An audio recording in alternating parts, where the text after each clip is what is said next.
এই গরমে ঘরের মানুষগুলো যখন কাজ সেরে আসে তখন তাদের এই রেসিপিটা খান, তাদের মন প্রাণ এবং মাথা দুটোই ঠান্ডা হয়ে যাবে। প্রথমে আমি রেড কাপের টক দই নিয়ে নিয়েছি, আপনারা যে কোনো ব্র্যান্ডে নিতে পারেন। আমি এটা মিক্সিতে নিয়ে নিচ্ছি, ব্লেন্ডার মেশিনে। আপনারা চাইলে হাতের সাহায্যে ফেটে নিতে পারেন।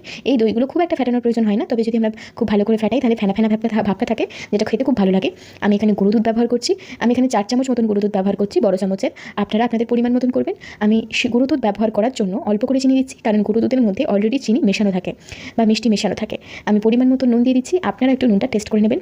এখানে আমি একদমই জল ব্যবহার করছি না, আপনারা যদি চান তাহলে অল্প একটু জল ব্যবহার করতে পারেন, সেটা আপনাদের চয়েস। তবে জল না ব্যবহার করলে লস্যিটা খুব ঘন ঘন হয়। অনেকেই আছেন যারা ঘন লস্যি খেতে পারেন না, তারা অবশ্যই জল মিশিয়ে খাবেন। আপনাদের বাড়ির মানুষ কীরকম পছন্দ করে সেটা নিশ্চয়ই আপনাদের জানা রয়েছে।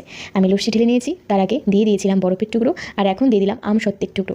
এগুলো গ্লাসের ফাঁকে বা গ্লাসের শেষে যখন থাকে, গ্লাসের তলায় পড়ে খুব ভালো লাগে। বাড়ির বাচ্চারা তো এগুলো পেলে একদম খুশি হয়ে যাবে, আর এই লস্যি খাওয়ার জন্য তারা রোজ বায়না করবে। রেসিপিটা কেমন লাগলো জানাতে ভুলবেন না।